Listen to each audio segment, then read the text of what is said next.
Man, I don't even really know how to start this video. I've been putting it off for as long as I have been doing this, which hasn't been long. It's been since June, September now, and I just noticed that I had been alluding a lot to stuff about my dad, and I thought that it was like time to finally talk about it.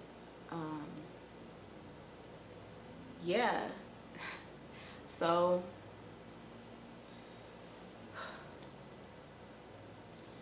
backstory, I am from Pontiac, Michigan, which is a city right outside of Detroit, Michigan. All my family is there on both sides of my family. We've kind of spanned out a little bit, but mostly we were all kind of concentrated in the same area, meaning my mom's siblings and my dad's siblings. I'm the youngest of four. I came on the scene in '91. At this time, my parents were married, had been married for about a year and some change by the time I was born. They got married in September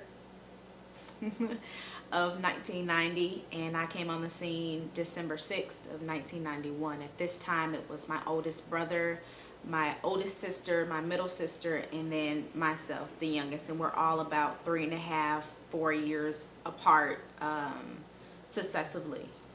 So, man, so our accounts of our childhood are all different because, of course, we experienced our parents at different stages. I have one sister that's I guess you'll call a full-blooded sister. I never ever used that term, but I mean, I guess it's accurate or whatever. My brother, he and I share the same mother, and my eldest sister, we share the same mother, but we have different fathers. I have the middle sister. I have a sister. She and I have the same mother and father. My relationship with my dad is, I don't know if I would call it a relationship. I used to be very emotional about it. Out of myself and my sister, I was the emotional one, and I was the one who, emotional in the sense of being sad. My sister, my older sister, she's the middle out of all of us, as I previously stated. She more so expressed herself by kind of ignoring it or shutting down, or just in ways that were just polar opposite from me. I do not have many memories of my father, of us being together.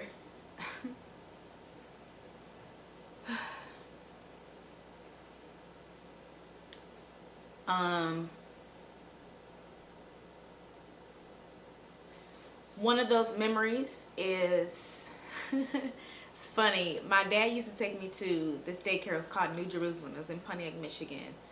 I remember one specific day. This may have been before I was going to New Jerusalem, or for whatever day I was with, for whatever reason, I was with my dad that day. And I just remember he had a pickup truck, and I was riding around with him because at that time my dad worked night shifts and my mother worked during the day. I was with my dad all day. He had dropped off my older siblings to school. By this time they're like in elementary school, and maybe my brother in middle school, somewhere around there. So I was with my dad all day, and like going to the donut shop was just like a big thing in Pontiac. I don't know, was it a big thing for you guys? But it was a big thing. So we went to the donut shop, and then we were like running errands or whatever. And after that, I remember somehow we ended up somewhere where I must have begged him for like some candy. He gave me this really big blue like jawbreaker type of candy. It was like this size, and I remember it because it was textured like supposedly to look like the world or whatever. But it was really big. I think at this time I had to have been like maybe all of like 4, 5, probably not 6, 4 or 5. So he gave this candy to me. Now, mind you, I was 4 or 5, so he gave me the candy. We got back to the house. I went in the room, and I was like watching probably like Sesame Street or something, and I climbed up on the top bunk bed in our rooms. At the time, we were kind of sharing a room. My brother had his own room, I think, at the time. Whatever. And I had the candy, and I like got it all over my hair, and like on my clothes, on the bedding, on the little rail that you climb up to get on the bunk bed. And my dad was asleep at the time because, like I said, he worked night shifts. So he figured, you know, I could just watch TV. He could take a nap because he had been up all night. And then he got up in the morning to take my siblings to school and stuff and kind of take care of me. And that's one memory I have of him. It's a pretty good memory. Another memory I have of him, for some reason I wrote about in the first grade. I don't know if you guys remember those large pieces of paper that were like a tannish color that had a block of space that was empty, basically for you to draw your illustration, and then like the big thick lines for you to write. This was mainly for like little kids, you know. In first grade, apparently my teacher, shout out to Mrs. Francis. Yeah, I think her name was Miss Francis. Hey, I'm thinking that she must have told us to like write about our family or something like that. And I remember finding this particular artwork in this paper when I was in the 5th grade, cleaning out my closet, 3rd or 5th grade. And basically I had written down the time where my father came home. He either was high or drunk or maybe both, and all of us were asleep. This was late at night, and I remember being like startled out of my sleep because I heard a big crash. When I got up to see what it was, he had thrown like this brick in their bed, in my mother and father's bedroom window, and I'm supposing this because my mother locked him out. What I didn't know at the time, and honestly just recently found out, was that during the time my father was struggling with like drugs and alcohol, he would just have these bouts, you know, where he would get aggressive, or he would just like OD, you know, on drugs and that kind of thing. And my mother, to protect us, she would lock him out until he was okay, and until, you know, he was back to his stable, regular self, I'm supposing. So I'm thinking that night he threw the brick through the window. That was one of the days that he was really aggressive. So yeah, it kind of sucks that I only have those 2 memories of him in my childhood. Outside of that, once he and my mother divorced, I feel like I was in the 1st grade. I was either in kindergarten or the 1st grade once they divorced, and he moved up the street from our house. It was literally like 4 or 5 houses down. It may not have even been that many, but he moved a couple houses down and stayed with one of the mothers from our church. He continued to go to our church, and it was just really, I didn't understand. It was really weird seeing him in church, and sometimes he would speak, sometimes he wouldn't. The kind of neighborhood and city that I lived in, I could walk to school, you know, I could walk up the street to the corner store and that kind of thing, because my family had been there for such a long time. Nothing would really happen to me. Even outside of that, I still didn't go too far, but in doing all of that, sometimes I would see my dad, sometimes he would speak, sometimes he wouldn't. And I kind of knew a little bit about like drugs and alcohol, but I didn't know a lot about it. I just knew that sometimes, some days my dad wasn't himself, and other days I guess he was. Overall, all of that, or lack of communication, or me understanding him, kind of culminated me not really having a relationship with him. And honestly, being 25 and married, I didn't know how much it affected me until I met somebody that I loved, that I could potentially see him being a father to our children, to my child. And it shaped a lot of how I see men, my reservedness. I am in some ways a negative Nancy, because I just expect things to go awry, because it went awry so many times. It's so crazy. I just thought about another time. I think I was turning 11 or 12, and my mother told me not to expect anything from him for my birthday, which kind of started my bout of me not really caring about my birthday, even till this day. And I remember my dad banging on our door. It must have been, I think it was the day after my birthday, because he didn't even acknowledge it that particular year. He was banging on the door. I opened the door, and it was my dad, and he had this really big, I forgot what kind of coat it was. It wasn't like a first down coat, but whatever. I'm supposing this was like 2001, 2002. So he had this name brand coat. He threw it at me and was like, here. And he left. And I remember crying because, you know, you want your dad to want to give you gifts and want to treat you like a princess and want to, you know, express himself to you in that way. You don't want to feel like you're begging for anybody's attention, especially not your father's. That was weird. My 16th birthday, by this time I was in Texas. So we moved to Texas by this time. And I remember he called and he cussed me out. Like, he was going off. And for whatever reason, I stayed on the phone while he was doing this, and he kind of was running this guilt trip, like, you know, you don't call enough and you expect me to be there for you, and you just up and left me. Like, you know, a 13-year-old could choose whether or not they were going to stay in Michigan or go live with the rest of their family in Texas, you know. To be real, like, my father put me in a lot of uncomfortable positions. He spoke badly about my mother. Sometimes my mother spoke badly about my father, and I always felt in the middle, but I never understood my parents. And honestly, to this day, I still don't fully understand where they are. I've learned some things along the way about his childhood and his upbringing, which was very, very tumultuous and very rough. And so was my mother's. So them coming together purely from, you know, liking each other and loving each other, it was bound to be difficult and tumultuous within itself, because both of them had never really dealt with, you know, kind of the resentment of their past. So, you know, the video I was talking about my dad not walking me down the aisle, it was such a big deal to me. Like, it was such a big deal to me for him to not do that, because in my eyes and honestly in my heart, I felt like he had volunteered to not be there. So why should I let him, at the time I was thinking, you know, why should I let him shine? Why should I let him look like a hero or like the father who walked me through my life? But he didn't. There were so many times that I really felt I was ugly, that I was not, I wasn't outgoing enough, I wasn't fun enough, I didn't understand myself.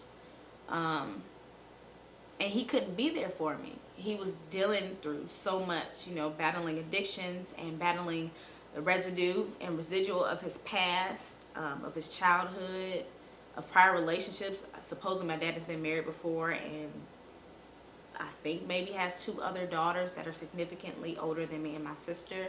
Just a lot of things that he had to deal with himself before he could even become a father. So he didn't know how to be a father. So yeah, right now I'm constantly working through forgiving him for not being there, for not being the first man to say that you are beautiful, for not being the first man to teach me how to be treated, how I should be treated by a man. I'm learning that. I'm learning how to not be bitter toward him for all the difficulty that I faced in my marriage, just from the simple fact of never living with the man, because he wasn't there. All the major events in my life, he wasn't there for. You know, I wanted a dad to send me off to prom. I wanted a dad to be there for my 16th birthday. I wanted a dad to teach me how to drive. I wanted my dad. You know, I've had a lot of really great male influences in my life, but nobody's like your dad. So I'm 25 and I will be 26 in a couple months. But it just still hurts to know that I can't get that time back. And there's a part of me that's still 6, that is still 9, that is still 16, that is still 21 going through my first heartbreak. And that little girl, that super young woman, needs her dad. I wish that part of me was not significant anymore, but it is. And the more I think about my husband and I getting close to having kids, the more it hurts, because it reminds me that I didn't have that, and I didn't have a choice. I didn't get to choose if I wanted my dad to be in my life or not to be in my life. So I'm consistently working through forgiving and giving as much grace as I desire people to give me. So I'm learning to smile through the tears, and trust that it was the way that it was for a purpose. It made me grow closer to the Lord. I didn't have anybody else to be real. It made me have to find some relief somewhere in that. Being that, when I was a little kid, it equipped me to handle my emotions, So, I wanted, this is so weird crying on camera, but I wanted to say this stuff to you guys. I think I'm like close to 200 subscribers, so somebody needs to hear this kind of stuff. And if my page doesn't span beyond where it is right now, I want people that are watching now, especially if your life is kind of similar to mine as far as not having a significant family member in your life, I want you to know that it's okay to hurt, and it's okay that the memories still kind of hurt. I've learned that it's not okay to make choices based off of your memories. It's not okay to make choices based off of what somebody else didn't do when they had the chance. Be it family, romantic relationship, friendships, schooling, whatever. I've definitely learned not to make choices based off of my emotional state. But I have learned to let myself feel. I was numb for a very long time. And sometimes I get in spaces where so many negative things are happening, I just make myself numb because I don't want to feel it. But honestly, I'd rather feel pain than to feel nothing at all. Because I know what it's like to feel numb. And I don't enjoy that. So, here's to you. If you feel the same way, feel it. If you hurt, feel it. Say it. Talk about it. Take your time. Do whatever you need to do in order for you to gain your stability again. Don't try to numb it. I honestly think, thinking about it now, I probably get that from my dad. Where else would he find the desire for drugs? He's trying to numb the memories and thoughts and residue of his childhood and his experiences. But crazy thing is, I still love him. And my dad is 61 or 62. I still love him. He's very much so set in his ways, and he has grown very bitter. But he's still my dad. And I've learned to create a respectable distance for people who won't treat you the way that you should be treated. Not to be disrespectful, but to guard your own heart. Because that's where everything happens. That's where all the issues flow out of your life, out of your heart. And if you don't guard it, even from family, probably never heard that before, but even from family, if you don't guard your heart, you'll be like the wind. Some days you're up, some days you're down, some days you're furious, some days you're nice and breezy. I don't want to be unstable like that. So I hope what I said helped. I hope you feel like you know me a little bit more. And if you're in the same place that I am, I'm praying for you. I'm praying for your peace of mind and for the release of the memories and for the ability to continue to go through that forgiving process. It's not a one day, one conversation thing. So, yeah.